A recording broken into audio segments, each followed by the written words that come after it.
या तुरीला आपण 2च फवारे दिले आणि या तुरीला फवारे म्हटल्यानंतर एक बुरशीनाशक, एक साधं कीटकनाशक आणि टॉनिक साठी आपण हाय फोलियर आणि सुपर बियान. पहिल्या याच्यात सुपर बियान, सेकंड मध्ये हाय फोलियर. सुपर बियान टॉनिक दिला आपण, वापर केला आणि दुसऱ्या याच्यामध्ये हाय फोलियर सोबत मायक्रोन्यूट्रिएंट वापरलं तर मायक्रोन्यूट्रिएंट दिलाय तुम्ही ते वायफोलियर. बरोबर. आणि सोबत बुरशीनाशक T2 आणि पारिजात T2. Yes T2 yes.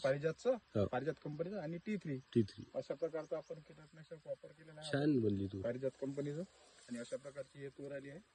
आणि आपलं हे जे बियाणं आहे स्वयं संशोधित आणि निवड पद्धतीने केलेलं आहे. क्या बात आहे. त्याच्यामध्ये आलेले जे 2-3 झाडं होते त्याचे आपण हे केलेलं आहे, निवड करून ते निवड पद्धतीने सिलेक्ट करून ते परत पेरले समजा. आणि याच्यात कसं 4 ते 5 दाण्याच्या शेंगा सरासरी तुम्हाला पाहायला दिसत. किती एकरचा प्लॉट आहे हा आपला 5 एकरचा प्लॉट आहे आणि सारखी तूर आहे. सारखी तूर आहे साधारणतः